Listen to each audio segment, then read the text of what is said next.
Et nous accueillons ce soir Alia Barré, créatrice de mode. Bonsoir et bienvenue. Bonsoir. Vous êtes originaire du Niger et basée à Dakar, 10 ans dans le milieu de la mode, que vous avez intégré assez tardivement. Vous aviez une vie avant la mode. Que faisiez-vous avant de vous lancer?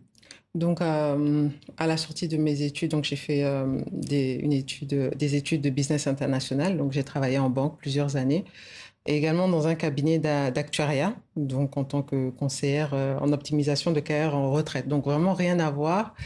Et au fur et à mesure, donc j'ai vu aussi que je n'étais pas adaptée vraiment à... Vous étiez plus à l'aise dans ce milieu? Non, Oui, je ne m'épanouissais pas. Je savais que ce n'était pas ce qui correspondait à mes besoins. oui.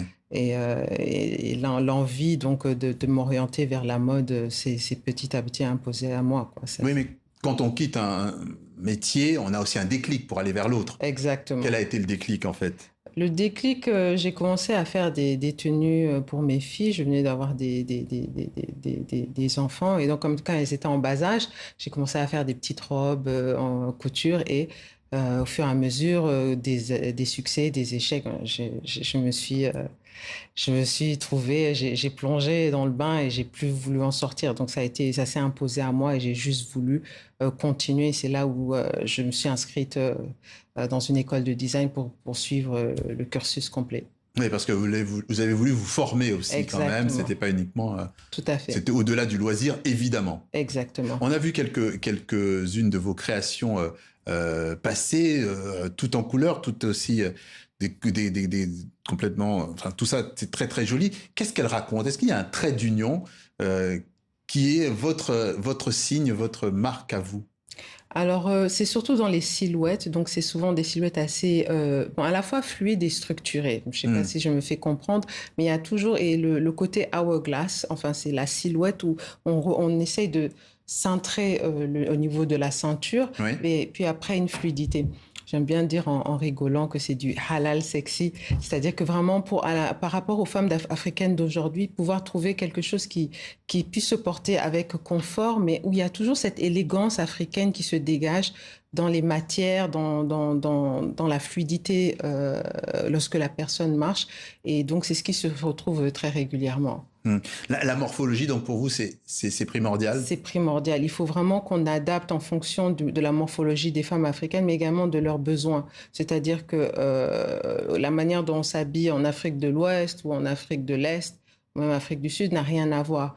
Et c'est important que nous, designers africains, puissions concevoir pour ces femmes-là et par rapport aux aléas de nos sociétés et nos besoins. Donc, ça sera des vêtements moins moulants, plus longs, en tenant compte également donc de l'environnement, du climat de chaque pays. Hmm. Votre style, vous l'appelez, vous le qualifiez d'afrofusion. Alors d'afrofusion, fusion. Donc, alors, ça se voit à peu près, mais j'ai envie de vous demander qu'est-ce que ça veut dire vraiment. Est-ce que c'est dans la fabrication, dans les petits détails sur les vêtements, des choses comme ça? Donc, ça se retrouve dans un peu tous les éléments. Ça va être les imprimés, ça va être la structure, la manière, la silhouette. Donc, par exemple, les cols. Quand je parle d'afrofusion, c'est fusion avec les différentes cultures, les différents environnements. Donc, ayant séjourné plusieurs années en Inde, à Singapour, j'ai toujours été passionnée par la culture asiatique, également la culture française. Donc, ce sont des éléments qu'on retrouve, donc qui sont implémentés dans mes créations, mais également dans les motifs des tissus. Donc, c'est quelque chose qui est très important pour moi et de montrer que justement, on peut faire un mélange de tous ces éléments, de montrer l'adaptabilité de l'Afrique avec les codes modernes, les codes étrangers et que cela reste toujours relevant par rapport à... Pertinent, c'est ça? Voilà, tout à fait. Excusez-moi, je mélange avec Ouais. l'anglais, mais oui, pour que ce soit encore pertinent et spécialement pour les consommateurs africains de nos jours. Alors, vous parlez des consommateurs africains, mais vous ouvrez finalement avec ça des portes vers d'autres personnalités, d'autres pays, d'autres continents. Vous faites aussi ces ponts-là. Vous travaillez aussi sur des personnes qui sont sur d'autres continents.